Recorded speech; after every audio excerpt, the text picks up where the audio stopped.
সংগ্রামী উপস্থিতি, আমরা বাংলাদেশ জাতীয়তাবাদী দলের কথা বলতে এসেছি। আমরা এসেছি শহীদ রাষ্ট্রপতি জিয়াউর রহমানের কথা বলতে। আমরা এসেছি বাংলাদেশের সবচেয়ে নির্যাতিত নিষ্পেষিত মানুষ, যার সমস্ত অধিকার গত ফ্যাসিবাদ ধ্বংস করেছিল, দেশনেত্রী বেগম খালেদা জিয়ার কথা বলতে। আমরা এসেছি আগামী দিনে বাংলাদেশের রাষ্ট্রনায়ক শহীদ রাষ্ট্রপতি জিয়াউর রহমানের সুযোগ্য পুত্র জনাব তারেক রহমানের কথা বলতে। আমরা এসেছি ধানের শীষের কথা বলতে। আমরা কোন ব্যক্তির রাজনীতি বন্ধ না করার জন্য এসেছি সংগ্রামী উপস্থিতি। শহীদ রাষ্ট্রপতি জিয়াউর রহমান বলেছেন, একজন প্রশিক্ষিত কর্মী হচ্ছে দলের প্রাণ। আর যে কর্মীটি দুঃসময়ে পালিয়ে যায় না আর সুসময়ে চরিত্র হারায় না, সে হচ্ছে দলের প্রকৃত কর্মী।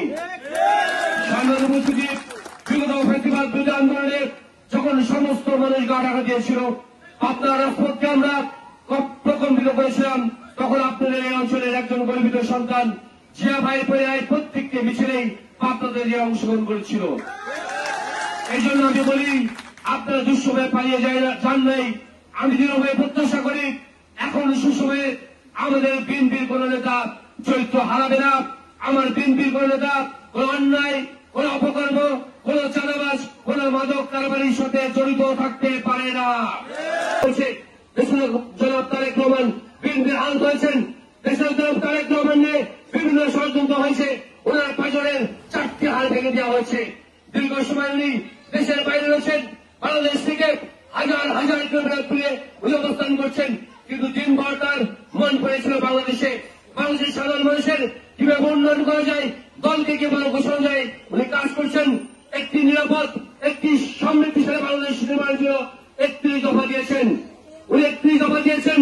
31 দফাতে 26 নম্বর দফায় উনি বলেছেন, সবার জন্য চিকিৎসা, বিনা চিকিৎসার মৃত্যু নয়। আমি একজন চিকিৎসক হিসাবে আমি গর্ববোধ করি, উনি বাংলাদেশের সাধারণ মানুষের চিকিৎসা নিয়ে ভেবেছেন। উনি চান একটি সমৃদ্ধশালী, একটি নিরাপদ বাংলাদেশ গড়বার লক্ষ্যে। তারেক রহমানকে দেশ সহায়তা করতে হবে, তারেক রহমানের পাশে থাকতে হবে, বিএনপির পাশে থাকতে হবে, মাথায় রাখতে হবে। জনাব তারেক রহমান চাটমোহর, ভাঙড়া, ফরিদপুর সংসদীয় সংসদীয় এই অঞ্চলে অবৈধ জনপদের উন্নয়নের জন্য তিনি বাংলাদেশ জাতীয়তাবাদী দলের কেন্দ্রীয় নির্বাহী কমিটির অন্যতম সদস্য, বাংলাদেশ জাতীয়তাবাদী কৃষক দলের কেন্দ্র কমিটির সুযোগ্য সভাপতি দেশবর্ণ কৃষিবিদকে পাঠিয়েছেন আপনাদের এই অঞ্চলের অবৈধ অঞ্চলের উন্নয়নের জন্য, এই অঞ্চলের মানুষের কল্যাণে কাজ করবার জন্য। বিএনপি সাধারণ মানুষের দল, বিএনপি সাধারণ মানুষের পাশে রাখতে চায়, কল্যাণ করতে চায়।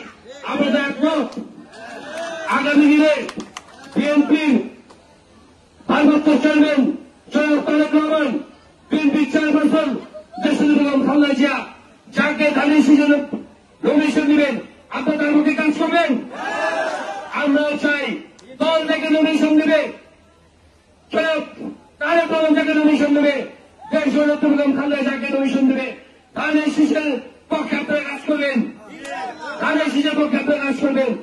আমরা যে ধানের শীষের লোক, আমরা বিএনপির লোক, মৃত্যু পর্যন্ত বিএনপির পক্ষে আমরা কথা বলবো ইনশাল্লাহ। আর কিছু কথা বলতে চাই, আমরা মুসলমান, আমরা ইসলাম নিয়ে কোন অপরাজনীতি করতে চাই না। আমরা ইসলাম নিয়ে কোন অপরাজনীতি করতে চাই না। আমরা ইসলাম নিয়ে কোন মিথ্যাচার করবো না ইনশাল্লাহ। আমরা ইসলামের পক্ষে আসি। আমরা একটু কথা মনে রাখবেন, এই বাংলাদেশে মুসলমানরা বাস করে, হিন্দুরা বাস করে, খ্রিস্টানরা বাস করে, বৌদ্ধরা বাস করে। সবাই তার জায়গা থেকে নিজ নিজ ধর্ম পালন করবে, তাই তো? ইনশাল্লাহ আমরা চাই একটি নিরাপদ, একটি সমৃদ্ধিশালী বাংলাদেশ গড়ব ইনশাল্লাহ। এই লক্ষ্যে বাংলাদেশ জাতীয়তাবাদী দল যাকে নমিনেশন করবে, ধানের শীষ যাকে নমিনেশন করবে, আমরা সকলে তার পক্ষে থাকবো।